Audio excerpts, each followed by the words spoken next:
Thus, a special comment tonight about the last 5 days of the divisive, ugly, paranoid bleatings of this presidential race, culminating in the slamming of Colin Powell for his endorsement of Senator Obama. There was once a very prominent sports writer named Dick Young, whose work, with ever-increasing frequency, became peppered with references to My America. I can't believe this is happening in My America. We do not tolerate these people in My America. This man does not belong in My America. His America gradually revealed itself. Insular, isolationist, backwards-looking, mindlessly flag-waving, racist, no second chances, a million rules, but only for the other guy. Dick Young died in 1987, but he has been reborn in the presidential campaign as it has unfolded since last Thursday night. In that time, Governor Sarah Palin, Congresswoman Michelle Bachmann, McCain spokesman Nancy Pfotenhauer, and Rush Limbaugh have revealed that there is measurable portions of this country that is not interested in that which the vast majority view as democracy or equality or opportunity. They want only control, and they want the rest of us, symbolically, perhaps physically, out. Governor Palin, we believe that the best of America is not all in Washington, D.C., you told a fundraiser in North Carolina last Thursday to kick off this orgy of condescending elitism. We believe that the best of America is in these small towns that we get to visit and in these wonderful little pockets of what I call the real America. Being here with all of you hardworking, very patriotic, very pro-America areas of this great nation. Governor, your prejudice is overwhelming. It is not just pockets of this country that are pro-America, Governor. America is pro-America. And the real America of yours, Governor, is where people at your rallies shout threats of violence against other Americans and you say nothing about them or to them. What you are seeing is not patriotism, Governor. What has surrounded you since your nomination has been the echoing shout of mob rule. Indeed, that shout has echoed to Minnesota, where the next day an unstable congresswoman named Michelle Bachmann added to the ugly cry. I wish the American media would take a great look at the views of the people in Congress and find out, are they pro-America or anti-America? I think people would love to see an expose like that. For nearly 2 years, Ms. Bachmann, who made her first political bones by keeping the movie Aladdin from being shown at a Minnesota charter school because she thought it promoted paganism and witchcraft, has had a seat in the government of this nation, a seat from which she has spewed the most implausible, hateful, narrow-minded garbage imaginable. Well, Congresswoman, you've gotten that expose you wanted, have you not? Though not perhaps in the way you imagined.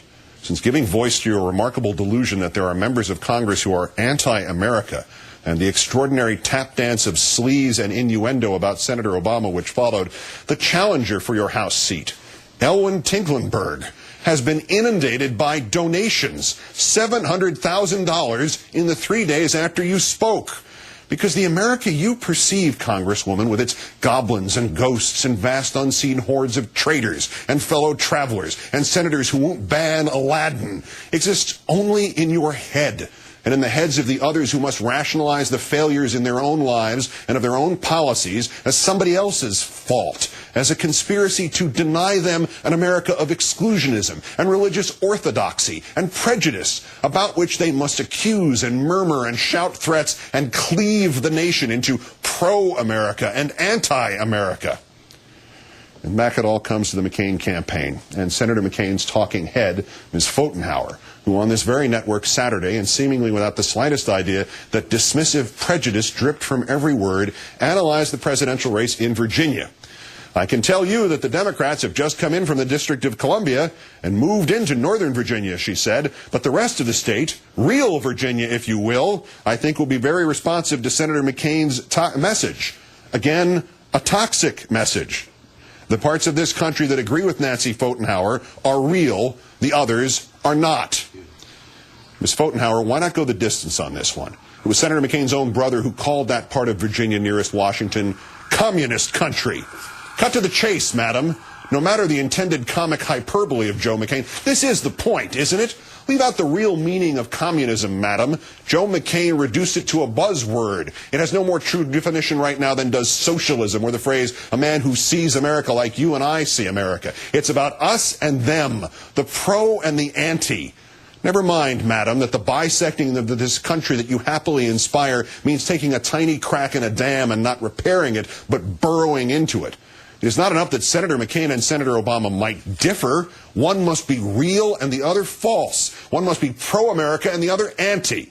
Go back and, as your boss Rick Davis said today, rethink Mr. McCain's insistence not to drag the sorry bones of Jeremiah Wright into this campaign. And whatever you do, Ms. Pfotenhauer, allow no one enough time to think about the widening crack in the dam. And now all this comes back together to attack Colin Powell.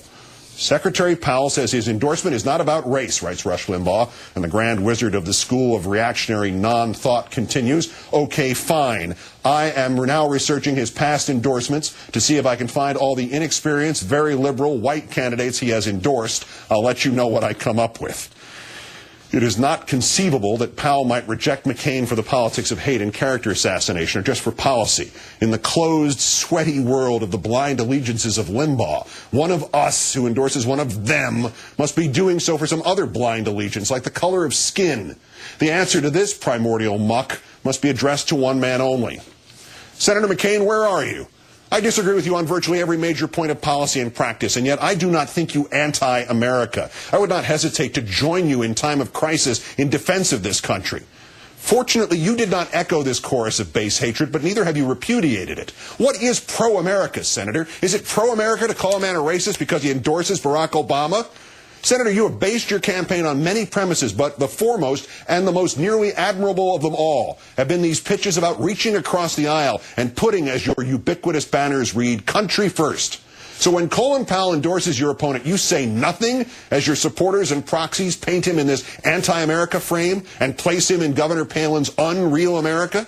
Senator McCain, did not General Powell just reach across the aisle? Did he not in his own mind at least put country first? Is it not your responsibility, Senator, to, if not applaud, then at least quiet those in your half of our fractured political equation? Is it not your responsibility, Senator, to say enough to Republican smears without end? Is it not your responsibility, Senator, to insist that win or lose, you will not be party to a campaign that devolves into hatred and prejudice and divisiveness? And Senator McCain, if it is not your responsibility, whose is it? Let's count down for this, the 2,000th day since the declaration of mission accomplished in Iraq. I'm Keith Olbermann. Good night and good luck.